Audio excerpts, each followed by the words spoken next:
মেহেরপুরের শীতকালীন পেঁয়াজের বাম্পার ফলন হলেও দামে হতাশ চাষিরা। কৃষকরা বলছেন, সার, বীজ, কীটনাশক সহ কৃষি উপকরণের দাম বৃদ্ধি পাওয়ায় পেঁয়াজ উৎপাদন খরচ বেড়েছে। তাই দাম কমলে পথে বসতে হবে তাদের। বাইরের দেশ থেকে পেঁয়াজ আমদানি না করা হলে অন্তত উৎপাদন খরচ উঠবে বলে জানিয়েছেন কৃষকরা।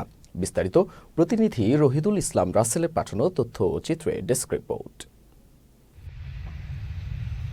ভালো দামের আশায় এই বছর ধার দেনা করে ৩ বিঘা জমিতে পেঁয়াজ আবাদ করেছেন মেহেরপুরের গাংনী উপজেলার তেঁতুলবাড়িয়া গ্রামের কৃষক আব্দুল গফুর। ফলনও হয়েছে বেশ ভালো, তবে পেঁয়াজ তোলা ও বিক্রির সময় দুশ্চিন্তায় পড়েছেন তিনি, কারণ বাইরের দেশ থেকে পেঁয়াজ আমদানির সিদ্ধান্ত নিয়েছে সরকার। বাইরে থেকে পেঁয়াজ আসলে দেশের বাজারে দামের ধস নামতে পারে বাজারে। শুধু আব্দুল গফুরই নয়, দাম কম হওয়ায় উৎপাদন খরচ উঠবে না এমন দুশ্চিন্তায় জেলার সব পেঁয়াজ চাষিদের।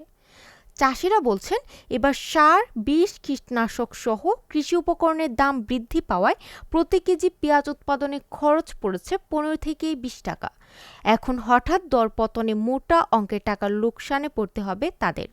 আমরা যে পেঁয়াজের আবাদ করছি, এবার পেঁয়াজের দাম নাই, বিঘি 50,000 টাকা খরচ। আর এখন সে পেঁয়াজ বেচছি 20 টাকা 25 টাকা, তাহলে আমাদের এখন খরচ তো উঠছেই না। দেখেন কি সুন্দর পেঁয়াজ হয়েছে। এই সরকার বাইরে থেকে যদি পেঁয়াজ না নিয়ে আসে, তাহলে আমরা পেঁয়াজ হয়তো লাভবান হতে দাম ভালো পাবো। হাফ টাকায় উঠছে না। যদি 2 লাখ খরচ করে রাখি, আপনার 50,000 উঠছে না, তাহলে আমরা কি করে বাঁচবো বলেন? ভাই এবার মাঠে পেঁয়াজ খুব বাম্পার ফলন ভাই, পেঁয়াজ এখন মোটা মোটা পেঁয়াজ হয়েছে। আমাদের পেঁয়াজের দাম পাইছিনি ভাই, এই বাইরে থেকে পেঁয়াজ সরকার আনাতে আমাদের পেঁয়াজের দাম পাইছে না, খুব ক্ষতিগ্রস্ত করেছে পেঁয়াজ আমাদের। এই মুহূর্তে যে মুহূর্তে বাংলাদেশে আমাদের পেঁয়াজটা উঠবে, সেই মুহূর্তে যে সরকারি থাকে তাদের একটা পরিকল্পনা করতে হবে যে ইনপুট বন্ধ করতে হবে, যেন চাষি ন্যায্য মূল্য দাম পায় এবং চাষি আরো এই আবাদটা করার জন্য আগ্রহী হয়। ব্যবসায়ীরা বলছেন, মেহেরপুরের উৎপাদিত পেঁয়াজের চাহিদা দেশ জুড়ে, তবে দরপতনে চাষিরা লাভবান হচ্ছে না।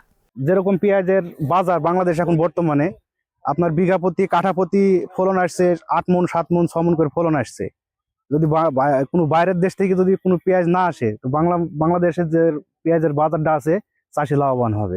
পেঁয়াজের বাজার যদি এখন আমাদের নিয়ন্ত্রণ রাখা যায় বা বাজারটি সঠিক ন্যায্য মূল্য পাওয়া যায়, তাহলে আমাদের এই কৃষকদের এই পেঁয়াজের উপরে একটি আস্থা তৈরি হবে এবং আগামীতে আমাদের এই পেঁয়াজের ঘাটতি বা চাহিদা দুটোই পূরণ করা যাবে। কৃষি বিভাগ বলছে, এখন দাম কম হওয়ায় কৃষকরা ক্ষতিগ্রস্ত হচ্ছে। পর্যায়ক্রমে পেঁয়াজ তোলার পরামর্শ দেওয়া হচ্ছে অথবা সংরক্ষণের কথাও কৃষকদের বলা হচ্ছে। আমাদের মেহেরপুর জেলা এই শীত মৌসুমে আমাদের প্রায় 5,066 হেক্টর জমিতে আমাদের পেঁয়াজ হয়েছে। আমাদের টার্গেট ছিল 3,566 হেক্টর, 1,500 হেক্টর আমাদের বেশি হয়েছে। তো আমাদের পেঁয়াজের অবস্থা এখন মাঠে অত্যন্ত ভালো আছে। চাষিদের যাতে কোনো ক্ষয়ক্ষতি না হয়, তাদের যাতে কোনো ক্ষতিপূরণ দেওয়া যায় বা এই ধরনের কোনো ব্যবস্থা করা যায় কিনা, আমরা এইভাবে আমাদের প্রচেষ্টা চালিয়ে যাচ্ছি। কৃষকরা বলছেন, বাইরের দেশ থেকে পেঁয়াজ আমদানি না করে প্রান্তিক কৃষকদের কাছ থেকে পেঁয়াজ কেনার দাবি কৃষকদের। Channel S news desk.